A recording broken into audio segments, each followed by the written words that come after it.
Ngayon ay ginugunita natin ang isang mahalagang araw sa kasaysayan ng ating bansa. Ito po ay ang araw ng Kagitingan o Day of Valor, isang araw ng pagpaparangal sa tapang at sakripisyo ng ating mga bayani na nagbigay daan para sa ating kalayaan. At para talakayin ang kahalagahan ng pag-alala sa araw na ito ay makakapanayan po natin ang Historical Sites Development Officer 2 ng National Historical Commission of the Philippines na si Mr. Eufemio Agbayani III.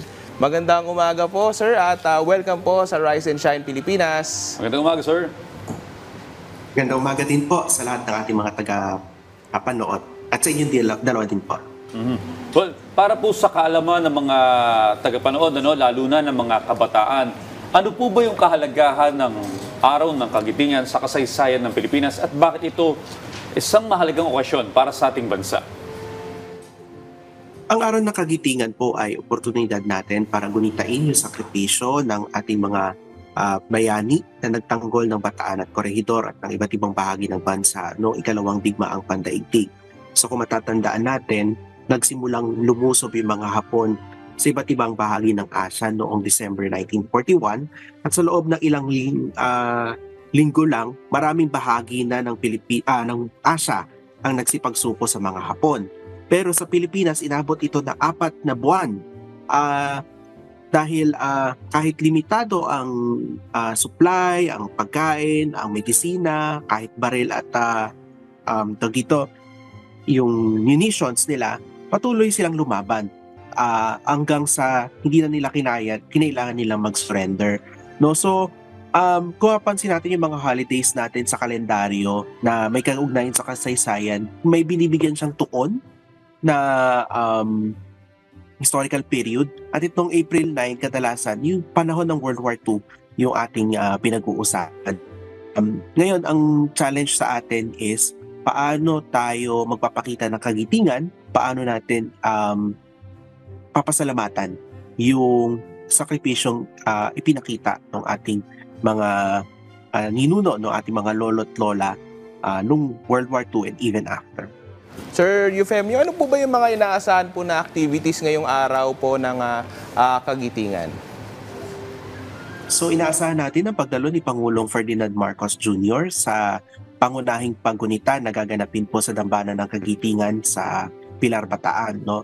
Makakasama po niya rito si Secretary Gilbert Chodoro ng DND, mga kinatawan po ng pamahalaan ng Estados Unidos at ng Japan. And yung mga kinatawan din po ng local government units. Maliban po sa Bataan, inaasahan din po natin magsasagawa ng kani-kanilang mga pagunita ang iba't ibang mga local government units. And may mga aktibidad din po na inorganize yung private sector. In fact, may isa po mamayang hapon na isang book launching ng mga libro tungkol sa mga bayani. May tinatawag na Shout Time, mga dakilang Filipino. In partnership po ito with the Manila local government. So, maraming activities today and hindi lang po today. Ang Araw ng Kagitingan po ay bahagi ng Philippine Veterans Week na pinangungunahan ng Philippine Veterans Affairs Office. So, nung Saturday pa lang, meron na silang nangyaring sunrise ceremony, review in honor of our veterans, and matatapos yung activities nito sa April 11 pa. Dahil ang Philippine Veterans Week po ay April 5 to 11.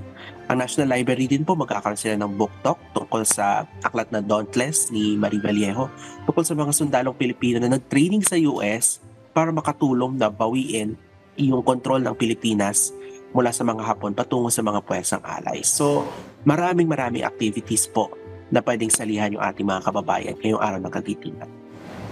Well, sir, dahil ang mga Pilipino ay abala sa kanya-kanya nating mga responsibilidad o gampanin sa araw-araw, minsan nalilimutan na nating magbalik tanaw sa ating kasaysayan. Paano po ba tinutulungan ng National Historical Commission of the Philippines na mapanatili at mapalaganap ang kaalaman patungkol sa Araw ng Kagitingan sa publiko? Itong mga nakaraang araw, nagkaroon tayo ng serye ng mga social media posts kung saan pinakita natin, binigyan natin ng muka yung mga ilan sa mga bayani ng Second World War. And for this year, talagang pinansin namin yung kababaihan. Kasi hindi natin naiisip agad ano bang ambag ng kababaihan sa Second World War at sa Kagitingan noong panahong iyon.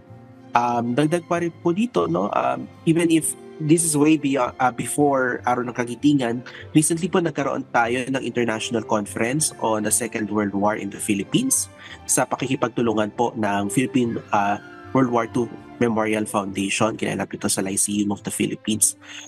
And marami pa rin po tayo mga efforts to share our history online.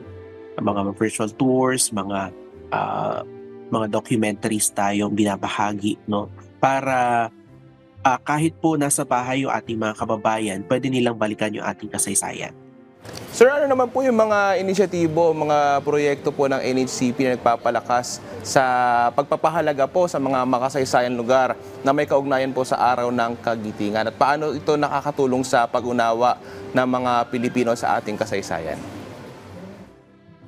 So may mga una sa lahat, bukas po ang NHCP Museums ngayong araw, libre po ang entrance. So kung may mga gusto pong lumibot o mamasyal ngayong araw ay welcome na welcome po kayo. May mga museums po kami na may relation po sa Second World War. For example, yung Museo ni Manuel Quezon dito sa Quezon Memorial Circle, malapit lang sa studio niyo po mga sir. Nandyan din po yung Museo ni Ramon Magsaysay sa Castillejos, Zambales.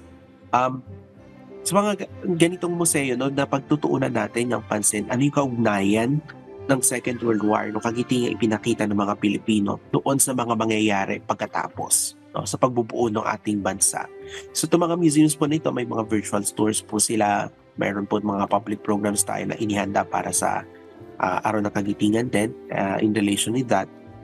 At patuloy po yung pag-engage ng NHCP sa mga partners nito sa Local Historical Committees Network kung paano natin madodocument at maibabahagi yung mga iba't iba pang kwento ng Araw ng Kagitingan. E nakakatuwa po nito, hindi po nag-iisa ang NHCP sa ganitong layunin, sa ganitong effort. Dahil kahit po yung PIVAW, ang akala natin nagbibigay lang sila ng benepisyo or benefits sa mga veterano, they're also engaged in writing and spreading history about World War II at mga kaganapan na kaugnayan ng Araw ng Kagitingan. Sa katunayan, may mga virtual tours sila ng mga military shrines na hawak naman nila para iimbita yung ating mga kababayan na bumisita kung kaya nila, or virtually mabisita na rin nila kung medyo mahirap pa sa kanila na bumiyahe ng personal.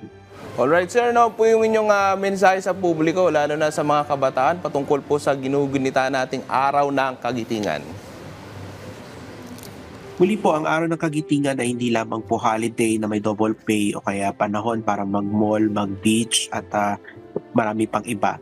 Ang Araw ng Kagitingan po ay oportunidad para sa ating lahat para bumigil kahit kaunti, balikan yung kontribusyon ng ating mga ninuno. Makita natin na yung kagitingan ay hindi lamang limitado sa iisa o dalawang tao, kundi ipinakita ito ng buong bayan.